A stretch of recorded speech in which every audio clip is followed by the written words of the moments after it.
Hello friend, तो आप लोगों का मेरे यूट्यूब चैनल पर स्वागत है। तो मैं आज इस वीडियो में आप लोग को बताना वाला हूँ कि फैक्टोरियल प्रोग्राम को या फैक्टोरियल नंबर को हम लोग कैसे प्रिंट कराते हैं अपने प्रोग्राम में बाय यूजिंग स्विच स्टेटमेंट का। ठीक है, तो सबसे पहले मैं देसी ऐप को ओपन कर लेता हूँ। तो ओपन करने के बाद जैसा कि मैंने यहाँ पर प्रोग्राम कोड को लिख रखा है, ठीक है, तो आप लोग प्रोग्राम कोड को समझ लीजिए कि हमारा प्रोग्राम कोड कैसे वर्क कर रहा है। ठीक है, तो अब मान लीजिए कि मैंने एक एन नाम का वेरिएबल बना लिया जो मैं यूजर से इनपुट कराऊंगा। जैसे मान लीजिए कि मैं यहाँ पर अगर 5 को इनपुट करा रहा हूँ, ठीक है, तो 5 का फैक्टोरियल क्या होगा, 5 इंटू 4 फिर इंटू 3 इंटू 2। जैसे मान लीजिए 5 इंटू 4 हो जाएगा, 5 इंटू 3 हो जाएगा, 5 इंटू 2 हो जाएगा, 5 इंटू 1 हो जाएगा। तो ये हमारा 5 का फैक्टोरियल है, तो इसलिए मैंने यहाँ पर एन को वेरिएबल डिक्लेयर कर दिया। फिर मैंने आई को फॉर लूप के लिए मैंने इस्तेमाल कर लिया। अब मैं फैक्टोरियल इक्वल टू 1 इस्तेमाल कर लिया।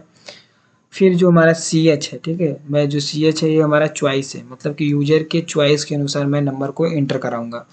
तो मैंने प्रिंटफ की सहायता से उसे डिस्प्ले करा लिया कि इंटर यूजर चॉइस, चॉइस के अनुसार यूजर वैल्यू दे सकता है। फिर जो मैं वैल्यू देना चाहता हूँ इनपुट के रूप में, मैंने स्कैनर की सहायता से उसको इस्तेमाल कर लिया। फिर स्विच केस में मैंने सी एच वेरिएबल को डिक्लेयर कर दिया। अब मैं केस 1 के अंदर मैंने प्रिंटफ फंक्शन का इस्तेमाल कर कर मैंने इंटर कर दिया कोई नंबर। ठीक है, अब मैंने जो नंबर इंटर किया मैं वो यूजर से लेना चाहता हूँ, तो मैंने स्कैनअप का इस्तेमाल कर दिया।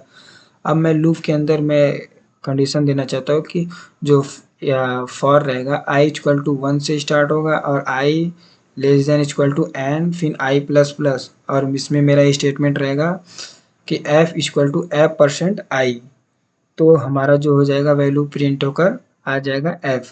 और मान लीजिए कि यदि ये केस हमारा एग्जीक्यूट हो जाता है, यदि मैं कोई इनवैलिड चॉइस ले लिया या कोई रॉन्ग नंबर ले लिया, तो हमारा प्रिंटफ की सहायता से इनवैलिड चॉइस एग्जीक्यूट हो जाएगा। तो चलिए पहले मैं प्रोग्राम को एग्जीक्यूट कर कर बताता हूँ, फिर इसको मैं समझाऊंगा कि कैसे वर्क कर रहा है। तो मान लीजिए मैंने F9 किया, तो देखिए कि हमारा प्रोग्राम कोड में कहीं भी एरर और कोई भी वार्निंग नहीं मिला। तो मैं F10 कर लेता हूँ। तो चलिए मान लीजिए मैंने 1 को एंटर किया, अब कर रहा है इंटर एनी नंबर 5। तो मान लीजिए मैंने 5 को एंटर किया, तो क्या हमको 120 मिलता है? तो देखिए हमको फैक्टोरियल 120 मिल गया। तो अब चलिए देखते हैं कि कैसे हमारा प्रोग्राम कोड वर्क कर रहा है। या तो ये भी देख लीजिए कि यदि एक इनवैलिड ले लेता हूँ तो क्या मैसेज आता है। तो जैसे में देखिए इनवैलिड चॉइस आ गया, क्योंकि मैंने यहाँ पर 8 नाम का कोई भी केस बनाया ही नहीं कि हमको एग्जीक्यूट होगा। तो जैसा कि मान लीजिए मैंने यूजर के अनुसार मैंने यहाँ पर 1 को इंटर किया, ठीक है, तो अब 1 जो है हमारा केस नंबर कहाँ है, यहाँ पर। ठीक है, तो ये यहाँ पर आ जाएगा। अब ये क्या कर रहा है कि इंटर एनी नंबर।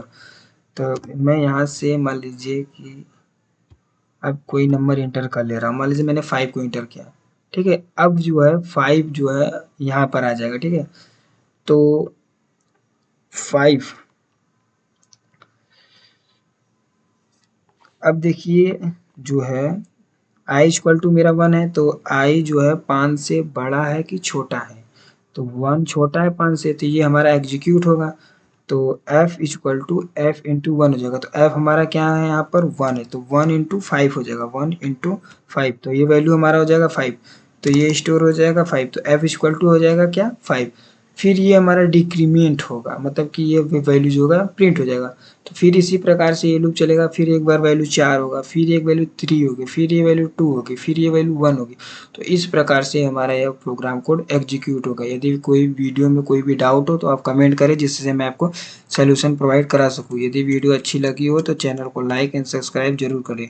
यदि आप चैनल पर नए हैं तो चैनल को सब्सक्राइब एंड वीडियो को अत्यधिक मात्रा में शेयर करें। धन्यवाद।